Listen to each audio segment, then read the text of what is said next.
Sir,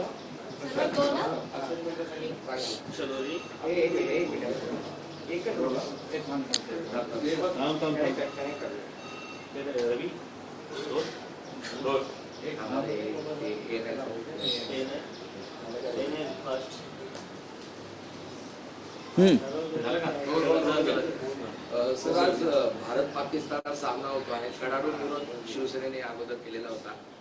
कसं पाहता या सामन्याला? आम्ही सामना पाहतच नाही ना. भारत पाकिस्तान सामना हा भारतीय जनता पक्षाचा खेळ. इथे निवडणुका आल्या की भारत पाकिस्तान, हिंदू मुसलमान, राष्ट्रवाद, राष्ट्रभक्ती लोकांना शिकवायची, त्यावर मतं मिळवायची. आणि पाकिस्तानवर बहिष्कार टाकायचा, बांगलादेशीने हाकलायचं वगैरे, हे त्यांचे कार्यक्रम सुरू असतात. पण जेव्हा पैशाचा विषय येतो, बिटिंग, सेटिंग आणि जुगाराचा विषय येतो, तेव्हा भारत आणि पाकिस्तान सामने खेळायला जय शहांना परवानगी दिली जाते. जय शहांना. जय शहा कोण आहेत? तर अमित शहांचे चिरंजीव आहेत, देशाचे गृहमंत्री, स्वतःला प्रखर राष्ट्रभक्त वगैरे समजून घेणारे.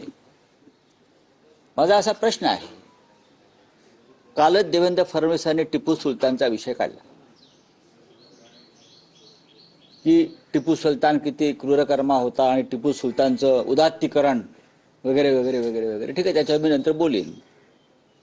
पाकिस्तान टिपू सुलतानला नायक मानतं, हिरो आहे. पाकिस्तान जसं आम्ही छत्रपती शिवाजी महाराजांना मानतो, तसं पाकिस्तानमध्ये टिपू सुलतान हा नायक आहे. मग टिपू सुलतानला नायक मानणाऱ्या पाकिस्तान बरोबर क्रिकेट भारत खेळत असेल तर देवेंद्र फडणवीस आणि त्यांच्या भाजपने त्याचा धिक्काराने निषेध केला पाहिजे ना. पाकिस्तानमध्ये टिपू सुलतानवरती धडे आहेत, पाकिस्तानमध्ये टिपू सुलतानचे पुतळे आहेत, पाकिस्तानमध्ये टिपू सुलतान हा नायक आहे, त्यांचा योद्धा आहे.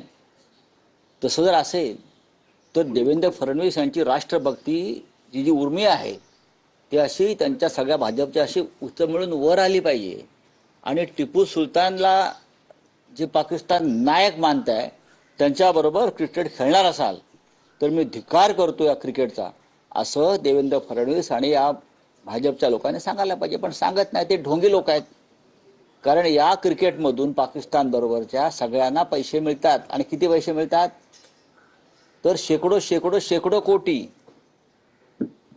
भारत पाकिस्तान सामन्यावर